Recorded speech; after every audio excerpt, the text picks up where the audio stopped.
So ayan guys, ayan gaway. So tapos lang ng work natin po. Ayan. So may papakita lang ako sa inyo guys. Ito, kakaiba to guys. So kita nyo ba yan guys sa likod ko? So para siyang kalamansi, di ba guys? So ayan.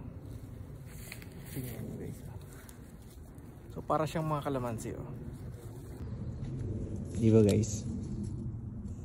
Ayan, para siyang mga kalamansi. Pero alam nyo ba yan guys? Hindi yan maasim ha. Matamis siya.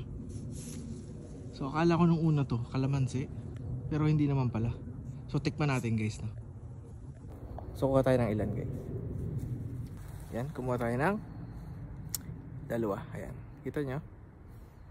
So parang kalamansi yung shape nya guys. Yan, don't mind nyo na lang yung kamay ko at medyo madumi yung trabaho namin ngayon. Ayan. So yan guys, di ba? Para siyang kalamansi. Ito, tikman natin. Matamis siya guys. Pero alam niyo matamis yung balat. Kung alin yung balat, yun yung matamis guys. So di ba guys, sinakain yung balat. Matamis pa to ha. Hindi pa siya gaanong hinugo, mag-green pa. So pag yan ay nag kulay dilaw na, orange, mas matamis guys.